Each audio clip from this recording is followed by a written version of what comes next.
अस्सलाम वालेकुम नाज़रीन। डॉलर 200 रुपये को क्रॉस कर गया अनफॉर्चुनेटली। इसके अलावा मैं जिस इशू के ऊपर बात करूँगा वो है कि जी मियां नवाज शरीफ साहब क्या वजह थी कि वो नो कॉन्फिडेंस जो मूव हुई थी, बेसिकली जब उनके सामने प्रेजेंट किया गया अगेंस्ट इमरान खान साहब, तो वो उसके ख़िलाफ़ थे। और इसके अलावा जो एक और बात करूँगा वो ये है कि जी प्रेसिडेंट ऑफ पाकिस्तान के बेटे हैं अवाब अलवी साहब, उन्होंने एक बड़ी ही किस्म डैमेजिंग किस्म की एक ट्वीट किया और जो डायरेक्ट मतलब है उन्होंने अटैक किया फ़ौज के ऊपर, और जो कि उस पॉलिसी के तहत है जो कि अनफॉर्चुनेटली पीटीआई की पॉलिसी है, जो अनफॉर्चुनेटली इमरान खान साहब की पॉलिसी है। तो इन तीन इश्यूज़ के ऊपर बात करूँगा। सबसे पहले तो ये बात कि जी शहबाज शरीफ साहब की हुकूमत फ़ैसले नहीं कर रही, जो बेसिक फ़ैसले है वही पेट्रोलियम प्रोडक्ट्स का, और उसकी वजह से जिस किस्म की अनसर्टेनिटी है, पॉलिटिकल अनसर्टेनिटी है, और उसका बहुत बड़ा इम्पैक्ट आ रहा है पाकिस्तान की इकॉनमी के ऊपर। और डॉलर, सबसे अहम बात यह है कि डॉलर आप देखें कि $1 200 को क्रॉस कर चुका ओपन मार्केट में आज। पता नहीं ये कहाँ जाएगा और कब तक ये फैसला नहीं करते। अब आप देखें कि जिस वक्त ये आए तो उस वक्त 189 रुपीज़ था डॉलर, और फिर वो पीछे गया, पहले एक दो दिनों में 183 के ऊपर चला गया। सो 183 से लेके तो अब ये 200 तक आ गया। और बेसिक अब ये कहते हैं कि जी हम फैसला, चूँकि पेट्रोलियम की सब्सिडी वाला मसला है कि वो इसलिए हम नहीं कर रहे कि महंगाई हो जाएगी। तो क्या इससे महंगाई नहीं हो रही? जब डॉलर आपका इतना ऊपर, इतना स्पीड से ऊपर जा रहा है, तो क्या इससे महंगाई नहीं होगी? और डेफिनेटली वो महंगाई होगी, लेकिन अनफॉर्चुनेटली ये फैसला करने नहीं जा रहे। समझ नहीं आती। अब फैसला ये भी हो गया कि हम इस हुकूमत को जारी रखना चाह रहे हैं, 2023 अगस्त तक हम हुकूमत में रहेंगे, जो कि I have all my doubts कि ये नहीं रख सकते। और मैं आपको बता दूं कि आप देखिएगा कि अक्टूबर में इलेक्शंस में होना है, और सो एनी हाउ इनका अपना डिसीजन है। और मेरी जो दुआ है कि अल्लाह ताला पाकिस्तान के लिए, मैं कहता हूँ बेहतरी में, अगर इसमें अल्लाह की बेहतरी है तो ठीक है, दे शुड प्रोसीड। लेकिन एनी हाउ इनको जो इकोनॉमिक जो मेस है इस वक्त, जो पाकिस्तान के ऊपर जो क्राइसिस सिचुएशन है हमारी मीशत की, इसको कम अज़ कम इनको फौरी तौर के ऊपर एड्रेस करना चाहिए। अच्छा, दूसरा जो इशू है वो ये कि जी मैं नो कॉन्फिडेंस की जो बात की, जो इमरान खान साहब चले गए और फिर अभी मतलब है कि जिस किस्म के हालात जा रहे हैं, इसमें जैसे मैंने कल के भी अपने वीलॉग में कहा कि सबसे जो जो जो मुश्किल सूरत हाल है, या जो सबसे ज़्यादा डिसएडवांटेज सिचुएशन पे वो जा रहा है, वो PMLN जा रही है। उस जो सुप्रीम कोर्ट का फैसला जो हुआ, या इस जो भी पॉलिटिकल डेवलपमेंट्स हो रही हैं, सबसे ज़्यादा जो शॉक्स और झटका मिल रहा है वो PMLN को मिल रहा है। और मैं इंटरेस्टिंग आपको ये बात बताऊं कि मेरी इन्फॉर्मेशन ये है कि जिस वक्त नो कॉन्फिडेंस की बात हुई और ये जरदारी साहब और ये शहबाज शरीफ साहब और मौलाना फजल रहमान साहब ये एक्टिव हुए, तो ये जब सजेशन या प्रपोज़ल पेश किया गया मियां नवाज शरीफ साहब के सामने, तो उन्होंने इसको अपोज़ किया। उन्होंने कहा बिल्कुल ऐसा मत करें, इनको टेन्योर अपना कंप्लीट करने दें। अच्छा, फिर मियां नवाज शरीफ साहब को एक किसी हवाले से डराया भी गया और उनको कोई मालूमात भी दी गई कि किस तरह से ये सारा कुछ हो रहा है।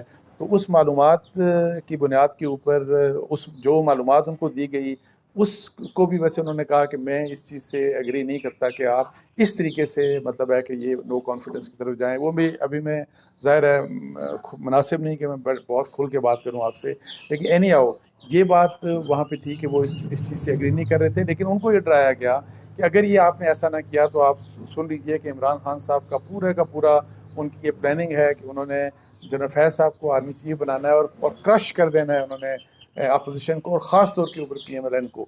सो इस तरह का सिनेरियो उनके सामने पेश किया गया, तो जिसके कंसिक्वेंस में मियां नवाज शरीफ साहब ने फिर ज़ाहिर है इस बात के ऊपर एग्री किया। और अब मुझे यकीन है इस बात के ऊपर कि बहुत से लोग पछता रहे हैं इस वक्त कि जी हमने क्यों इमरान खान साहब की हुकूमत को ख़त्म किया। तो इसमें अब जो पछताने वालों में मुझे उम्मीद है कि मियां नवाज शरीफ साहब भी पछता रहे होंगे कि जी मैंने क्यों मतलब है कि जरदारी साहब की या शहबाज शरीफ साहब की या मौलाना फजल रहमान साहब की उस बात से एग्री किया कि किन हालात में किस तरीके से ये सारा नो कॉन्फिडेंस का ये मतलब है कि सारा कुछ चलाया जा रहा है। और फिर दूसरा कि क्यों हमने फिर हुकूमत दे दी, जबकि फ़ैसले अब 1 डेढ़ महीना हो गया इस हुकूमत को, और जो फ़ैसले करने वाले हैं, बुनियादी फ़ैसले करने वाले हैं, वो नहीं किए जा रहे, और जिसकी वजह से हालात इतने ख़राब हो गए। अब तीसरा इशू जो मैं कह रहा था कि, और वो मैं आपको बताऊँ कि अवाब अलवी साहब हैं, जो प्रेसिडेंट ऑफ पाकिस्तान के जो साहबजादे हैं। अब आप देखें उन्होंने कल एक ट्वीट किया, और आप ट्वीट की लैंग्वेज देखें कि किस किस्म की लैंग्वेज है कि और ये प्रेसिडेंट ऑफ पाकिस्तान जो होता है वो आपको पता है वो कमांडर इन चीफ भी होता है फ़ौज का। अब क्या फरमा रहे हैं प्रेसिडेंट साहब के बेटे कि खान साहब is not going slow on boots. Boots का मतलब है फौजियों के ऊपर, मतलब इज़ नॉट गोइंग स्लो, मतलब उनके ऊपर उनका अटैक उसी तरह जारी है। अब आगे लिखते हैं कि I think he is going to rub their nose in this mess even further, यानी कि ये जो मैस है इसमें उनका नाक मज़ीद वो रगड़ेंगे। वो ये कहते हैं कि मेरा ख्याल है कि मज़ीद ये काम करेंगे। इमरान खान की बात कर रहे हैं कि वो, और फिर वो आगे कहते हैं कि फलूदा कू, यानी कि ये जो हुकूमत तब्दील हुई बेसिकली इसको कू का नाम ले रहे हैं, और वो कहते हैं ये फलूदा कू था जिसमें पीडीएम भी शामिल थी, जिसमें जुडिशरी भी शामिल थी, जिसमें मिलिट्री भी शामिल थी।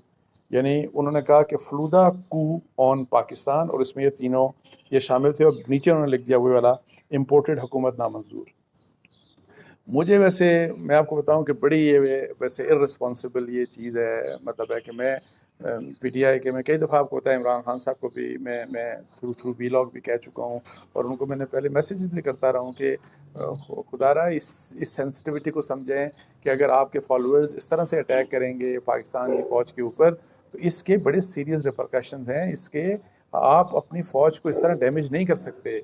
और लेकिन अनफॉर्चुनेटली वो कहते हैं कि जी हाँ फ़ौज की इम्पोर्टेंस की बात करते हैं, सब कुछ है, लेकिन उसके बावजूद ये सब कुछ जारी है। और अब तो ख़ुद भी करना शुरू कर दिया उन्होंने, डायरेक्टली और इनडायरेक्टली फ़ौज के ऊपर अटैक। तो सियासत, अपनी सियासत के लिए, खुदा अपनी सियासत के लिए पाकिस्तान को और पाकिस्तान के इंस्टीट्यूशंस को इस तरह मेरा ख्याल है मलाइन करना बहुत ही बुरी बात है, बड़ी गलत बात है। और मैं ये भी आपको बता दूँ, जब शुरू में डॉलर्स की बात कर रहा था तो डॉलर जहाँ पे भी पहुँच गए इस, और जो इकोनॉमिक मैस है पाकिस्तान का, इसमें इत्तेहादियों का अगर किरदार है, चूँकि वो संभाल नहीं सके, तो इसमें इमरान खान साहब का भी बड़ा किरदार था। हमें पाकिस्तान को, पाकिस्तान के इंस्टीट्यूशंस को बेहतर बनाने के लिए और पाकिस्तान की इकॉनमी को बेहतर करने के लिए, पाकिस्तान के हालात बेहतर करने के लिए हमारे पॉलिटिशियंस को बड़ा मैच्योरली बिहेव करना चाहिए, और उनको उसके लिए आपस में बातचीत करनी चाहिए। और ये दुश्मनियों वाला, और ये आप पॉलिटिशियंस तो आपस में दुश्मनियाँ करते ही हैं, जो कि अनफॉर्चुनेटली नहीं होनी चाहिए। तो अब अगर आप दुश्मनी कर रहे हैं पाकिस्तान के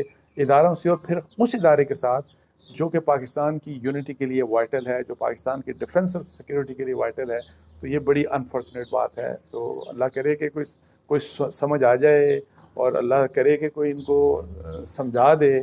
और ट्वीट अभी तक वैसे डिलीट ये नहीं हुआ नवाब अली साहब का, जो प्रेसिडेंट साहब के बेटे हैं। इतना इर्रिस्पॉन्सिबल बाप प्रेसिडेंट ऑफ पाकिस्तान है, और ये सब चीज़ें मतलब है कि वो ट्वीट अभी तक चल रहा है। तो मुझे नहीं समझ आती कि हम किस तरफ जा रहे हैं और किस तरफ लेके जाया जा रहा है इस मुल्क को। इसके साथ ही मुझे इजाज़त दीजिए। जज़ाकल्लाह, अस्सलाम वालेकुम।